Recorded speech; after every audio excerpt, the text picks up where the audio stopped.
My name is Mildred Walker, and at 28 years old, I finally learned what it means to stand up for yourself, even when those you need to stand up to are your own parents. I spent my whole life watching my parents bend over backward for my brother Tyler while I struggled alone. They mortgaged our family home for his failed businesses, ignored my achievements, and then had the audacity to try controlling my wedding day. But what happened next changed everything, and now they are the ones living with the embarrassment. If you are watching this video right now, drop a comment letting me know where you are from. Hit that like button and subscribe if you have ever had to create boundaries with family members who took you for granted. Trust me, this story might just give you the courage you need.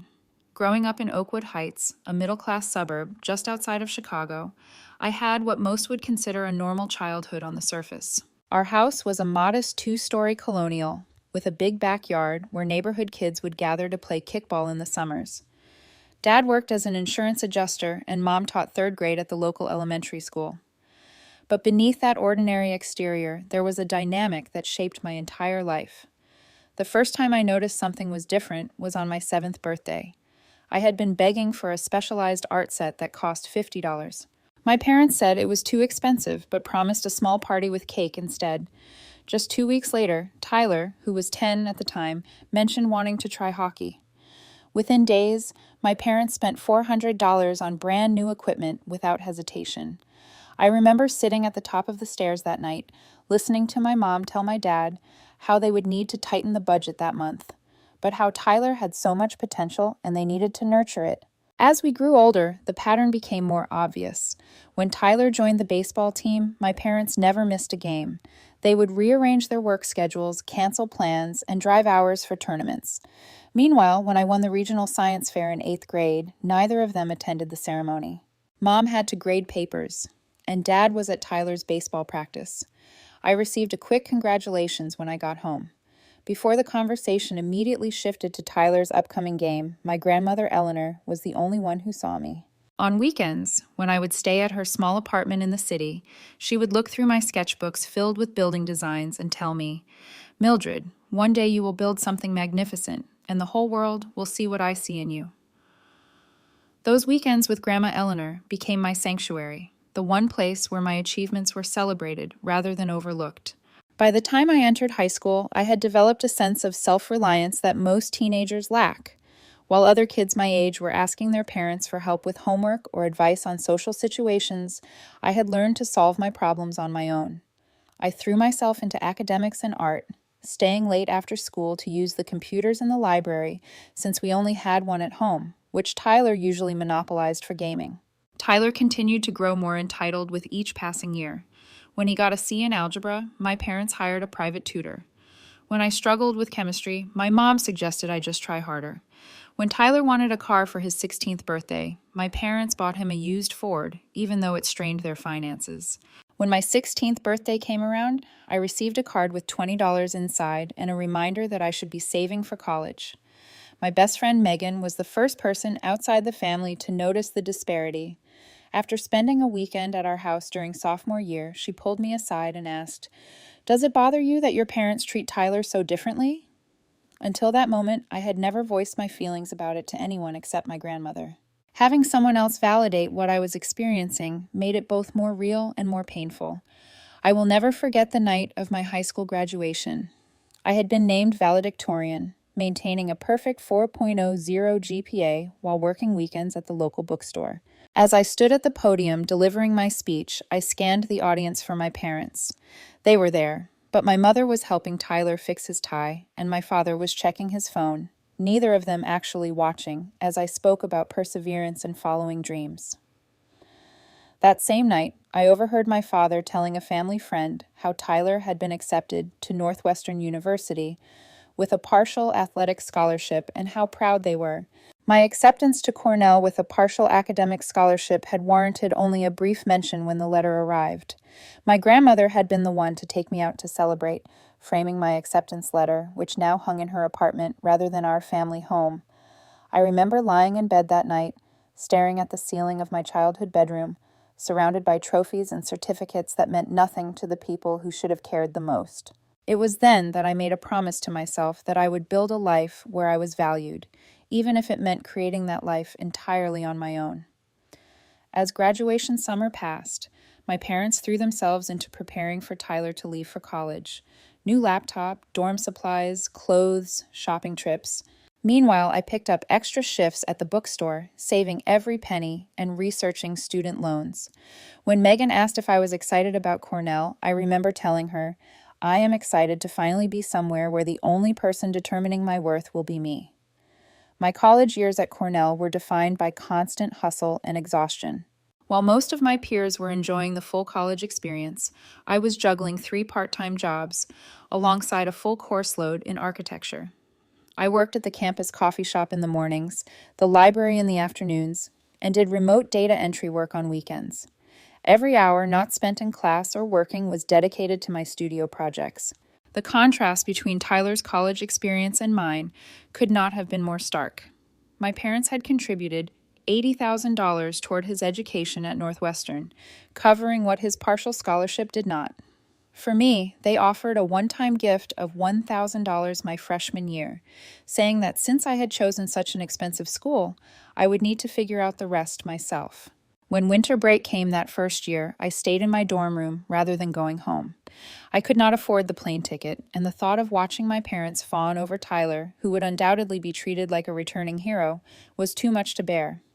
I told them I had a job opportunity I could not pass up. In reality, I spent Christmas alone, eating ramen noodles and working ahead on next semester's projects. By junior year, I had settled into a routine of constant work and study. That spring, I took an elective course in sustainable design that changed everything.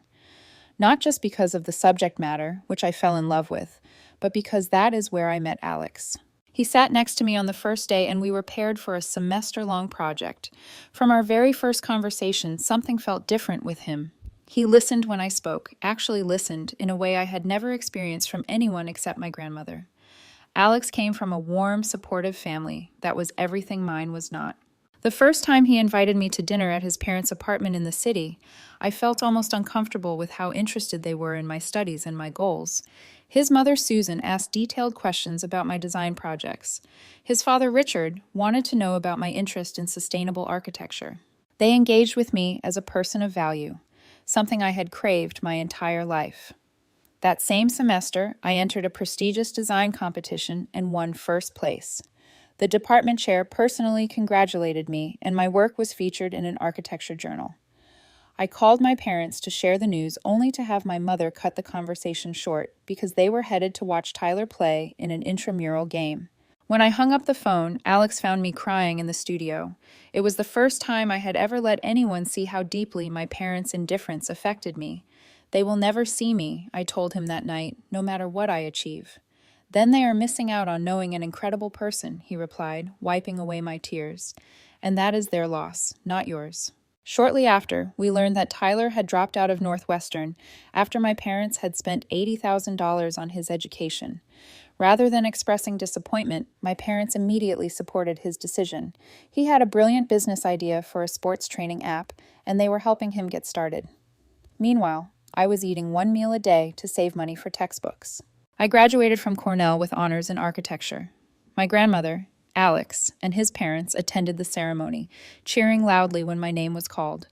My parents arrived late, missed my walk across the stage, and left early because Tyler had a meeting with a potential investor. The contrast between the genuine pride on Alex's parents' faces and the distracted obligation on my own parents' faces cemented something I had known for years, but had been afraid to fully accept. I had to stop looking for validation from people who would never give it. Through a connection from one of my professors, I secured a position at Hartman & Associates, a prestigious architecture firm in Chicago specializing in sustainable design. It was not the highest paying offer I received, but it was the one that aligned best with my passion. When I told my parents about the job, my father's first question was whether I would be making enough money to pay off my student loans. There was no congratulations, no pride, just practical concerns about finances. The irony that they had never once asked Tyler about his ability to repay them for his education was not lost on me. As I prepared to move back to Chicago and start my career, news came that Tyler's app had failed to gain traction and the business had folded after 6 months. My parents immediately stepped in to bail him out, paying off the credit card debt he had accumulated and allowing him to move back into his old bedroom. When I expressed concern about their finances, my mother dismissed me, saying, "We have always taken care of our children when they needed it." The fact that they had never taken care of me when I needed it hung in the air unacknowledged. Over the next 5 years, I poured everything into my career. I was the first to arrive at the office and the last to leave. I volunteered for challenging projects, working weekends and holidays to prove myself. My dedication paid off as I moved up from junior architect to project lead, then to associate architect, earning the respect of colleagues twice my age. Despite my professional success, I struggled with imposter syndrome. Years of being overlooked by my parents had left me with a persistent inner voice, questioning whether I truly deserved my achievements. In moments of professional triumph, I would find myself waiting for someone to realize I was a fraud, to see what my parents had always seen, someone less worthy than my brother. Alex remained my rock throughout these years. After graduation, he had taken a position with an engineering firm also in Chicago, and our relationship deepened. He understood my drive, my insecurities, and most importantly, he never once compared me to anyone else or found me lacking. With him, I was enough exactly as I was. Meanwhile, Tyler launched his second business venture, a chain of specialized sports training centers. My parents, undeterred by his first failure, invested heavily in this new project. During one of our rare family dinners, my father proudly announced that they had helped Tyler secure a business loan by co-signing with their personal assets. I cautiously asked about the business plan and market research, only to be shut down by my mother, who said, "Not everyone needs to overthink things like you do, Mildred. Sometimes you just need to take a leap of faith." That leap of faith lasted 14 months before the business collapsed under poor management and insufficient market demand. This time, my parents were on the hook for the outstanding loans. Rather than acknowledging the financial disaster, they doubled down. During a tense Sunday lunch, my father announced they had mortgaged their house, the home I had grown up in, to fund Tyler's third business idea, a sports nutrition supplement line. "You did what?" I asked, unable to hide my shock. "We believe in your brother," my mother replied defensively. "This idea is going to be huge." I tried to offer help, suggesting they consult with a financial advisor before taking such a drastic step. "I know some people through work who could review the business plan," I offered. My father laughed dismissively. "Just because you design fancy buildings doesn't mean you understand business, Mildred. Tyler has done his research this time." "Has he, though?" I pushed back. "Because the last two ventures failed within 18 months. What makes this one different?" "That is enough," my mother snapped. "Just because you chose a safe career path does not give you the right to criticize your brother for being an entrepreneur. Not everyone wants to work for someone else their whole life." I left that lunch feeling a familiar combination of hurt and frustration. On the drive home, Alex listened patiently as I vented my concerns. "They are going to lose their house," I said, "and they do not even see it coming." 2 weeks later, I received a major promotion at work, becoming the youngest senior architect in the firm's history. That same week, Alex proposed during a weekend trip to Lake Michigan. He had planned a beautiful picnic on the beach, getting down on one knee as the sun set over the water. It was perfect, intimate, and completely us. When I called my parents to share both pieces of news, their response was predictably lukewarm. "That is nice, dear," my mother said about the promotion.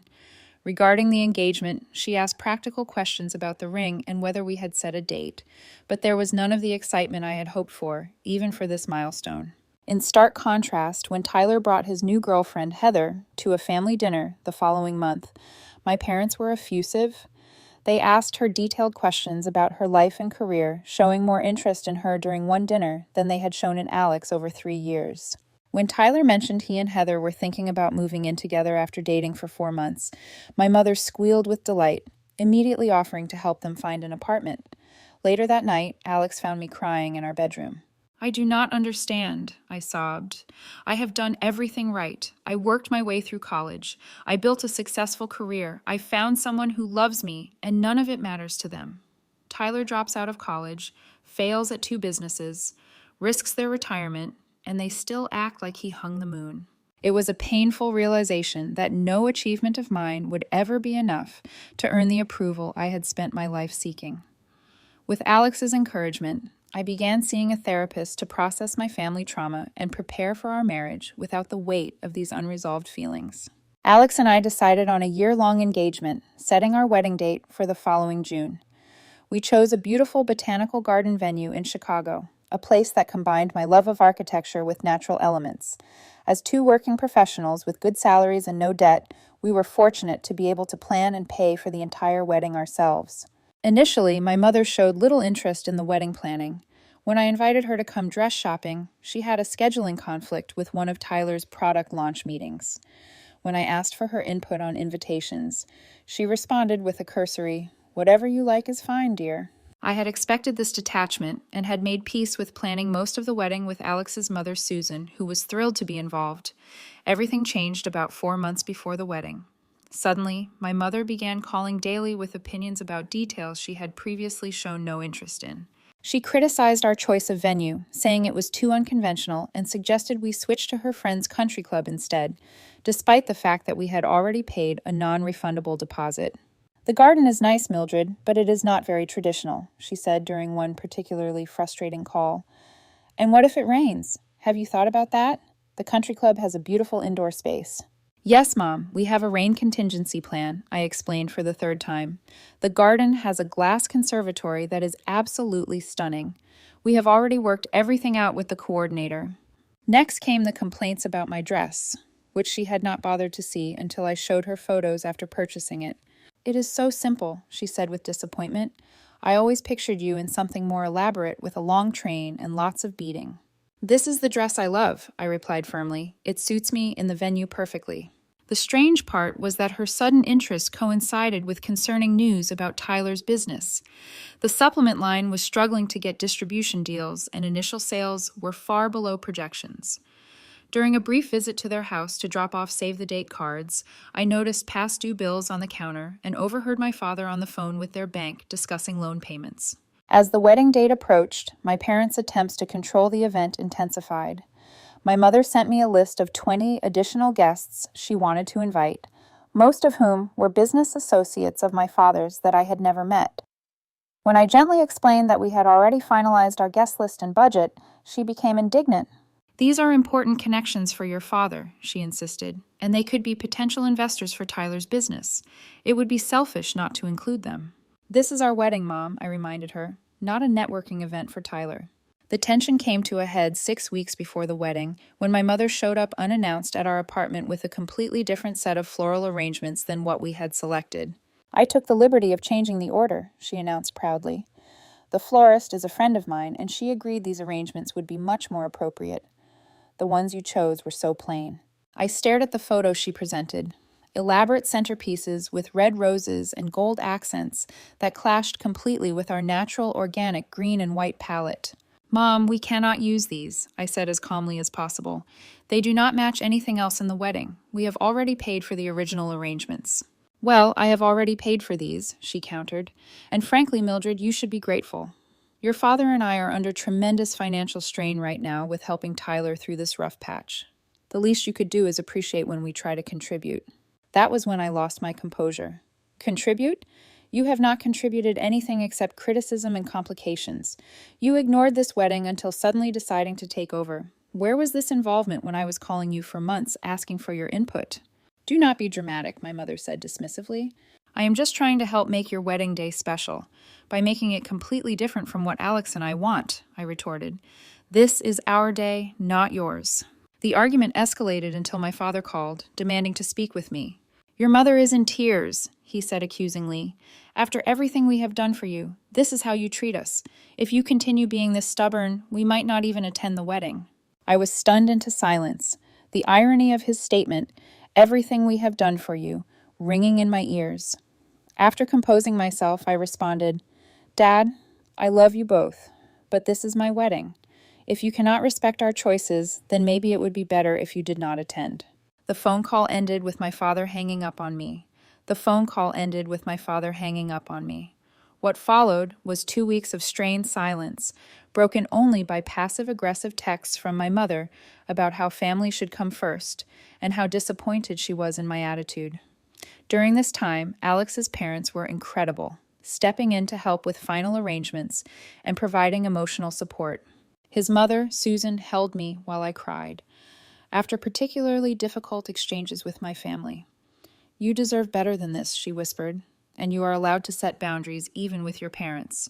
The temporary estrangement was painful but clarifying. For the first time, I was standing firm in my decisions, refusing to be diminished or controlled. Alex stood by me completely, never once suggesting I compromise to keep the peace. "This is our day," he reminded me, "and you have spent your entire life compromising for them. Not this time." Just 1 month before the wedding, my parents reached out asking to meet for coffee. Hoping for reconciliation, I agreed. What I did not expect was the bombshell they dropped within minutes of sitting down. "We are in serious financial trouble," my father announced without preamble.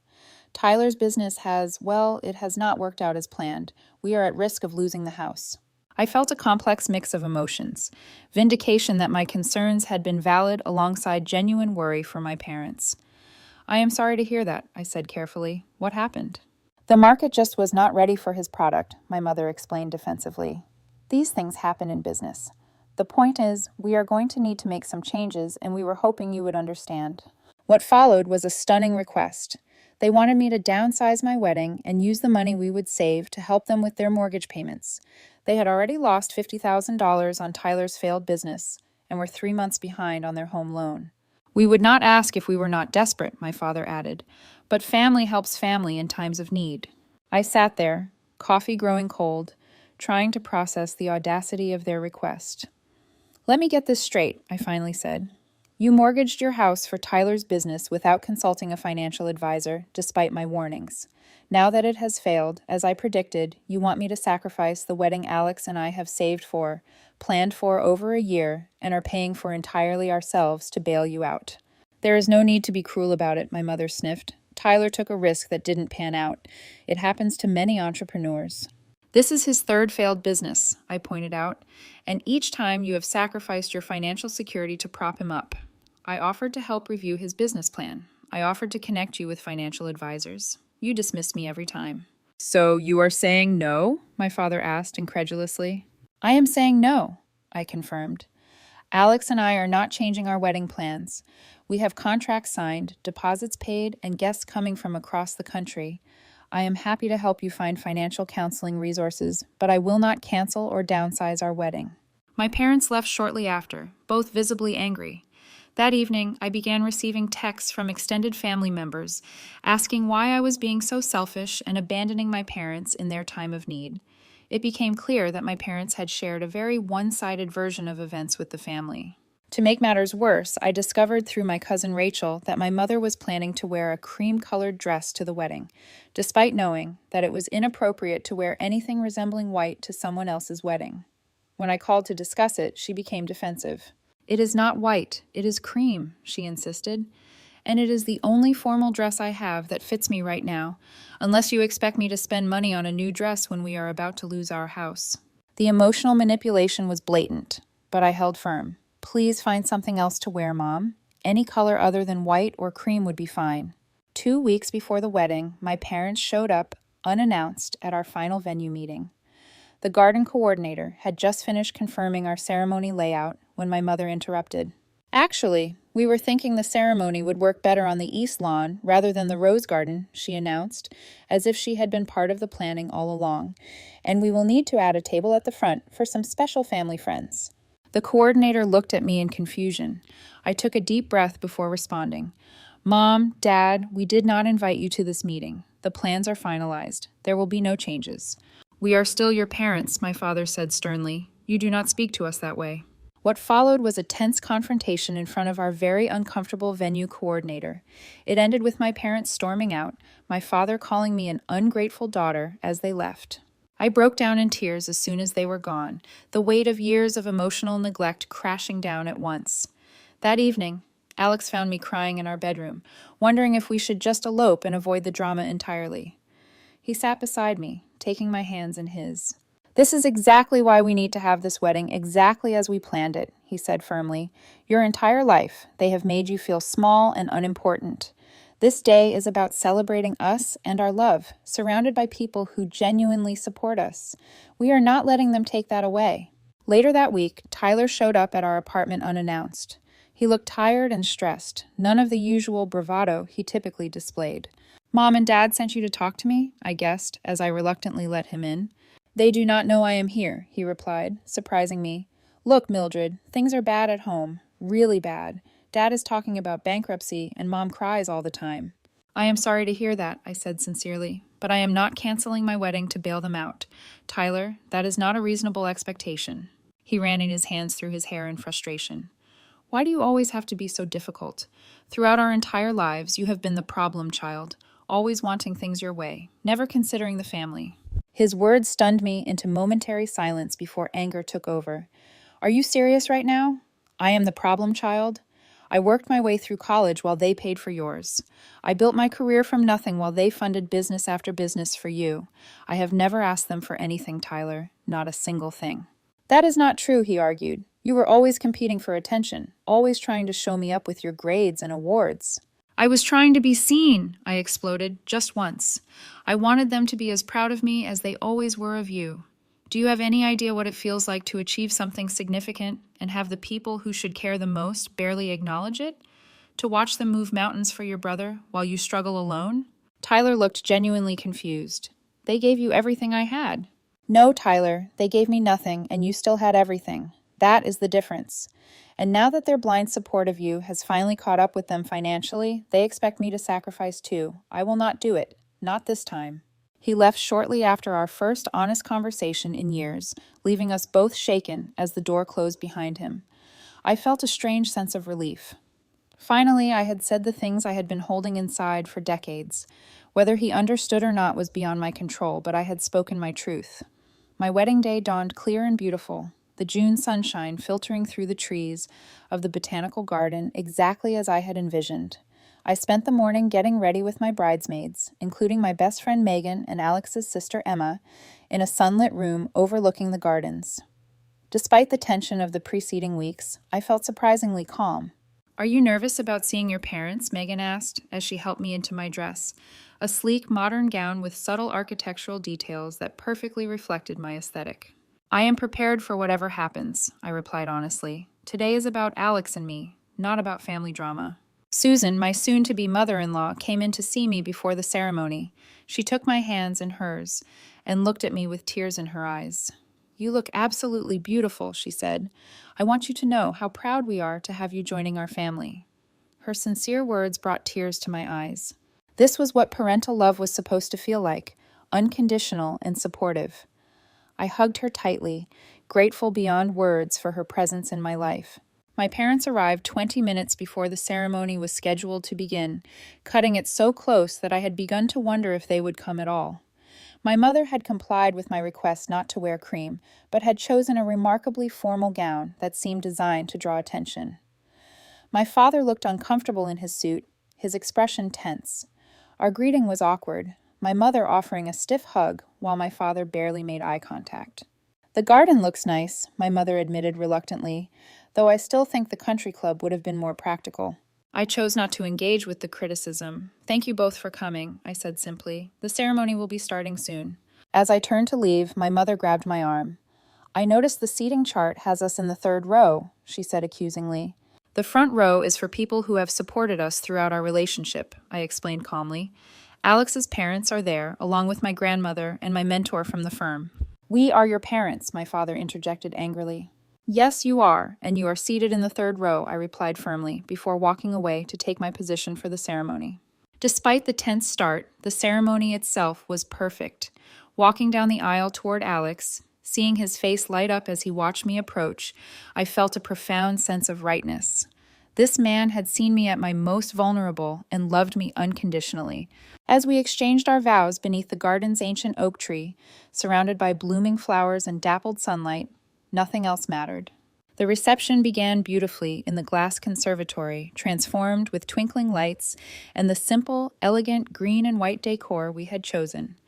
Alex and I shared our first dance to the song that had been playing the night he proposed, and for a few magical moments, everything felt perfect. Then came the speeches. Alex's father gave a heartfelt welcome, sharing stories of how happy Alex had been since meeting me, and how delighted their family was to gain a daughter. My grandmother spoke next, her voice wavering with emotion as she told guests how proud she was of the woman I had become. When my father took the microphone, I felt Alex's hand tighten around mine. My father cleared his throat awkwardly, looking around the room. When Mildred was born, he began, her mother and I had such hopes for her. She was always independent, sometimes too independent for her own good. I felt my body tense at the backhanded compliment. While she hasn't always made the choices we would have wished, he continued, she has managed to do well for herself, and Alex seems like a fine young man. The faint praise hung in the air, creating a palpable discomfort among the guests. But what came next shocked everyone.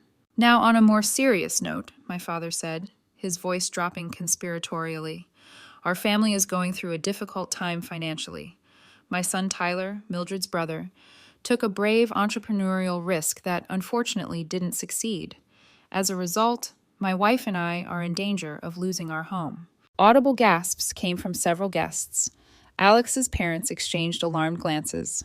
If anyone here is in a position to help out a family in need, my father continued shamelessly, we would be most grateful for any assistance during this challenging time. The room fell completely silent. I sat frozen in my seat, unable to believe what was happening. My father was using my wedding reception to solicit money from our guests. It was beyond inappropriate, beyond embarrassing. It was the final betrayal. In that moment of shocked silence, something shifted inside me. The lifetime of seeking approval, of accepting less than I deserved, of making myself small to avoid rocking the boat, all of it crystallized into perfect clarity. Without thinking, I stood up and walked toward my father, holding out my hand for the microphone. After a moment of hesitation, he handed it over. Thank you, Dad, for those unexpected remarks, I began, my voice steady, despite the adrenaline coursing through me. I think this is a good opportunity to share some context with our friends and family who might be confused by what they just heard. I took a deep breath, looking around at the faces of our guests, many of whom I had known for years, others who were meeting me for the first time today. For as long as I can remember, there has been a pattern in my family.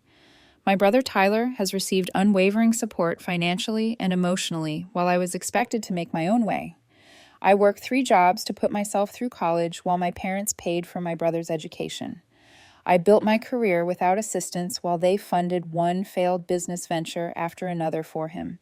I could see my mother shifting uncomfortably in her seat, my father's face reddening with anger or embarrassment, or perhaps both. When Alex and I announced our engagement, my parents showed minimal interest until just before the wedding, when they suddenly tried to take control of every detail. Then, a month ago, they asked us to cancel our wedding and give them the money instead to help pay for the house they mortgaged to fund my brother's 3rd failed business. Murmurs rippled through the crowd. Tyler, seated at a table near the back, stood up as if to leave, then sat back down, his face a mask of conflicting emotions. I am not sharing this to humiliate my family, I continued, my voice softening. I am sharing it because today marks the end of a lifetime of seeking validation from people who have shown me repeatedly that they cannot give it. Today I am choosing to surround myself with love and support, to build a new family with my husband, and to finally fully believe that I am enough exactly as I am. I turned to look directly at my parents. Mom, Dad, I love you. I always will. But I will no longer diminish myself to earn your approval. I hope someday we can build a healthier relationship. But that starts with honesty and respect, which is why I could not let Dad's speech go unanswered. Turning back to our guests, I raised my glass. To all of you who have truly supported us, who have celebrated our successes and comforted us in our struggles, thank you for being here today. Your presence means everything. I handed the microphone to Alex, who had joined me at the front of the room.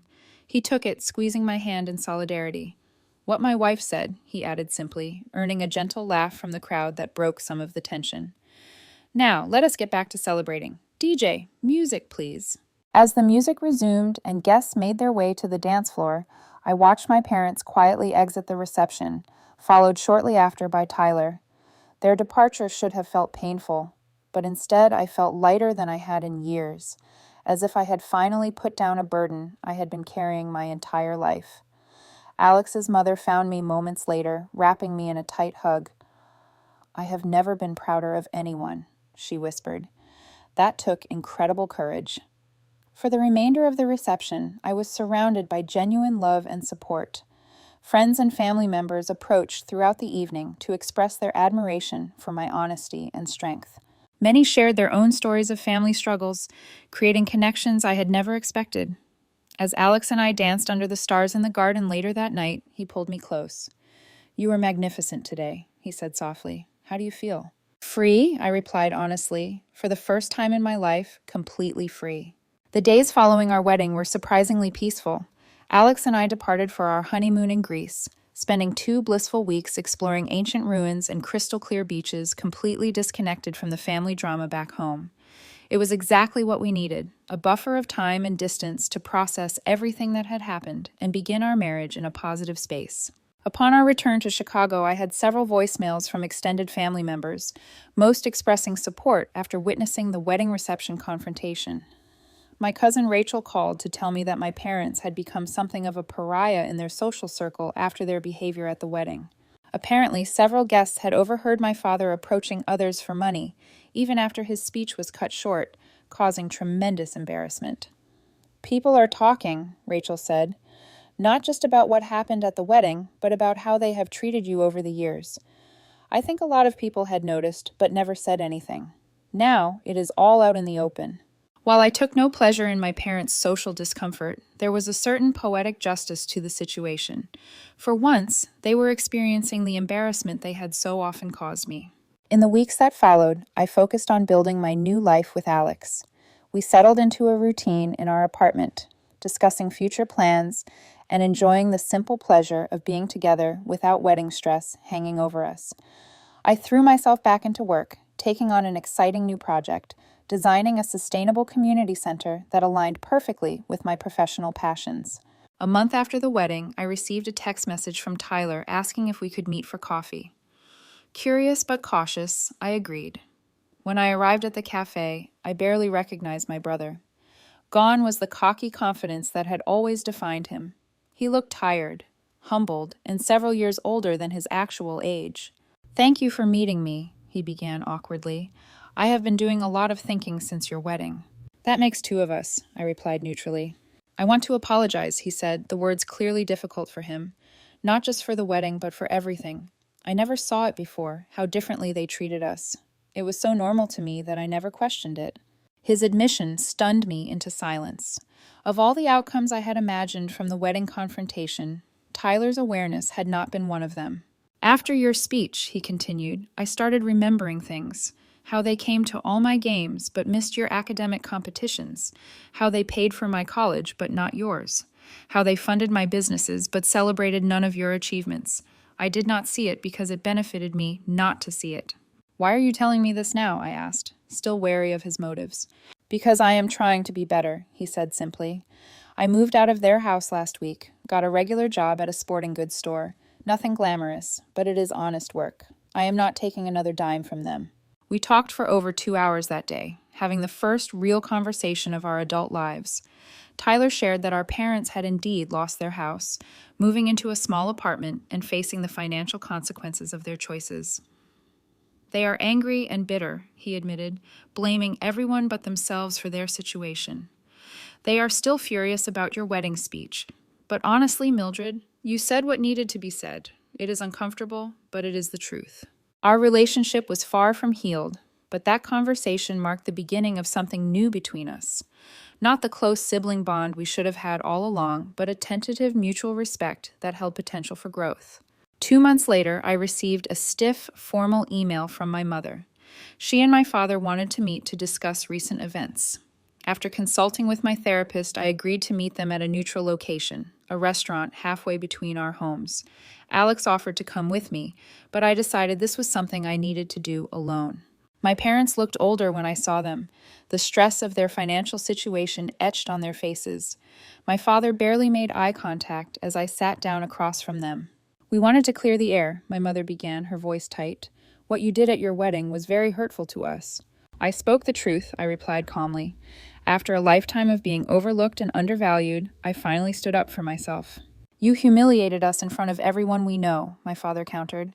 Our friends, our family, all of them looking at us like we are monsters. I am sorry you feel humiliated, I said sincerely, but I am not sorry for what I said. Every word was true, and I would say it again. What followed was a tense but surprisingly productive conversation. For the first time, I did not back down or accept their version of events. When my mother claimed they had always supported me, I calmly listed specific instances when they had not. When my father suggested I was exaggerating the differences in how they treated Tyler and me, I provided concrete examples that he could not refute. They did not apologize that day or acknowledge the pain they had caused, but something shifted nonetheless. By refusing to accept their revisionist history, by standing firm in my truth without anger or accusation, I changed the dynamic between us.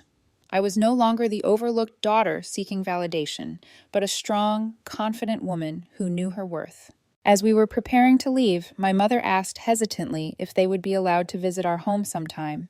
It was a small gesture, but significant coming from her. I would like that, I replied, but there will need to be boundaries. I will not tolerate being diminished or dismissed anymore. My father nodded stiffly, and for the first time that day, he looked directly at me. You have changed, he observed. I have, I agreed. I finally became the person I was always meant to be, even without your support. Over the following months, we began the slow, difficult process of rebuilding our relationship on new terms. I suggested family therapy, and to my surprise, my parents agreed to attend a session, though my father declared it a waste of time and money. After the first meeting, my mother, however, continued to go with me occasionally, making small but meaningful efforts to understand my perspective. As the 1-year anniversary of our wedding approached, Alex and I received unexpected news. We were expecting a baby. The pregnancy brought a whirlwind of emotions, joy and excitement mixed with apprehension. I worried about what kind of parent I would be, given the models I had grown up with. I am terrified of making the same mistakes they made, I confessed to Alex one night, of making our child feel unseen or unvalued. That will never happen, he assured me, his hand resting protectively over my still flat stomach. You know exactly how that feels, which means you know exactly what not to do. Plus, I will be right here with you, making sure we both get it right. When we shared the news with Alex's parents, they were ecstatic, immediately offering support and expressing their joy at becoming grandparents. Telling my own parents was more complicated. My mother responded with genuine happiness, while my father remained emotionally distant, though he did awkwardly offer congratulations. Tyler's response surprised me most of all. I am going to be the best uncle ever, he declared when I told him. This kid is going to know they are amazing from day one. There was a sadness behind his words, an acknowledgement of what we had both missed in our own childhoods, and a determination to do better for the next generation. As I approach motherhood, I carry with me the lessons learned from a lifetime of conditional love. I know now that worthiness is not something to be earned through achievements or conformity. It is inherent, unchangeable, present from birth. My child will never have to wonder if they are enough, will never have to compete for attention or validation. They will be loved completely for exactly who they are. The journey of healing continues. Some days are easier than others. There are still moments when my mother makes a thoughtless comment that stings, or when my father compares me unfavorably to Tyler out of habit. The difference now is that I no longer internalize these moments as reflections of my worth. I can name them for what they are, set appropriate boundaries, and move forward without carrying the weight of their expectations. If there is one thing I have learned through this entire experience, it is that we cannot change other people, only how we respond to them. My parents may never fully understand the pain they caused or take full responsibility for their actions. That is their limitation, not mine. My responsibility is to break the cycle, to create a new pattern for my own family, one built on unconditional love, respect, and genuine support. To anyone watching this who recognizes their own story and mine, who has felt invisible or less than in their family, please know that your worth is not determined by others' ability to see it. You are enough exactly as you are. Building boundaries is not selfish. It is necessary. Speaking your truth is not cruel. It is courageous. And sometimes standing up for yourself is the greatest act of self-love. If my story has resonated with you, please hit that like button and subscribe to my channel. Drop a comment below sharing one boundary you have created in your life that has helped you heal. How have you learned to value yourself when others would not? Your experiences might just help someone else who is where you once were. Thank you for listening to my story. Remember, the family we choose can be just as important as the family we are born into. Choose wisely, love deeply, and never forget your inherent worth.